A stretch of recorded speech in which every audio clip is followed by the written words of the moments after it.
మహిళల స్వప్నాల్ని చిదిమేశారు. బిల్లుని వ్యతిరేకించి విపక్షాలు తప్పు చేశాయి. భ్రూణ హత్యకి శిక్ష తప్పదన్న ప్రధాని మోదీ.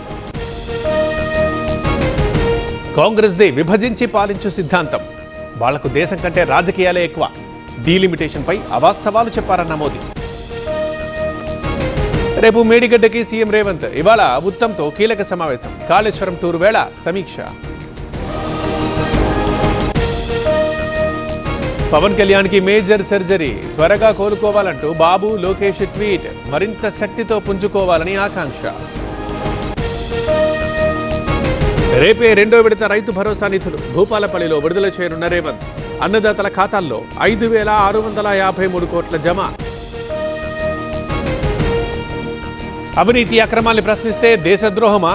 ఇది రెడ్ బుక్ పాలనకు నిదర్శనం కాదా? సోషల్ మీడియా కేసులపై జగన్ ప్రశ్న. ప్రపంచ స్థాయి రాజధానిగా అమరావతి. టాప్ 5 నగరాల్లో ఒకటిగా నిర్మిస్తాం. క్వాలిటీలో రాజీ పట్టం లేదన్న మంత్రి నారాయణ.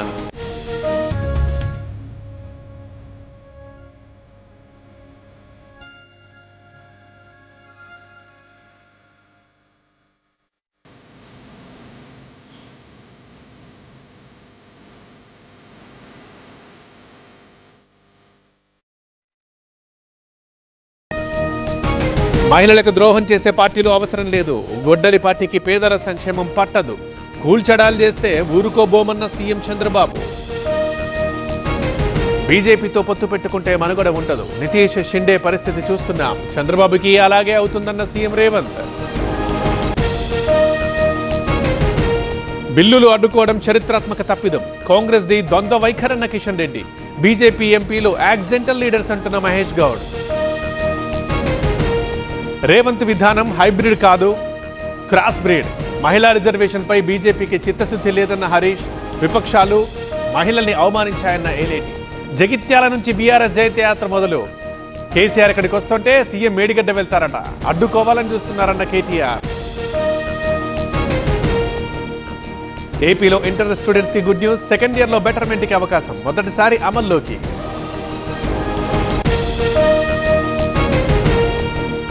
రేపే సింహాచలం చందనోత్సవం. 5 కేటగిరీల్లో క్యూ లైన్ల ఏర్పాటు. దివ్యాంగుల కోసం ప్రత్యేక స్లాట్లు. హైదరాబాద్ నాచారంలో అగ్ని ప్రమాదం. పారిశ్రామిక వాడలో తగలబడ్డ గోడౌన్. వికారాబాద్ కుల్కచర్లలో కుటీర పరిశ్రమ దగ్ధం.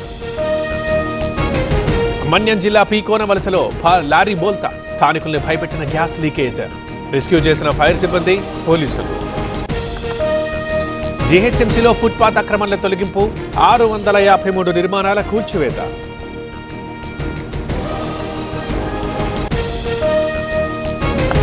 సిరిసిల్లలో ఐకేఎఫ్ ఫైనాన్స్ సంస్థ దౌర్జన్యం. ఈఎంఐ కట్టలేదని ఇల్లు సీజ్. రోడ్డున పడ్డ దంపతులు. అలహాబాద్ హైకోర్టులో రాహుల్కి ఊరట. ద్వంద్వ పౌరసత్వం కేసులో స్టే. నిన్న ఎఫ్ఐఆర్ నమోదుకి ఆదేశించిన లక్నో బెంచ్. నాసిక్లో లైంగిక వేధింపులపై విచారణ. స్వతంత్ర కమిటీ ఏర్పాటు చేసిన టీసీఎస్. నిదా ఖాన్ హెచ్ఆర్ మేనేజర్ కాదని ప్రకటన. కేంద్ర కేబినెట్ కీలక నిర్ణయాలు. రాజమండ్రి విశాఖ మధ్య 3-4 రైల్వే లైన్లు. ఉద్యోగులకు 2% డిఏ పెంపు.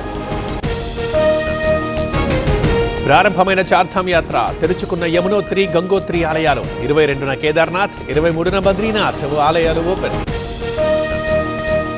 చెన్నైపై హైదరాబాద్ విజయం. 10 పరుగుల తేడాతో గెలిచిన సన్ రైజర్స్.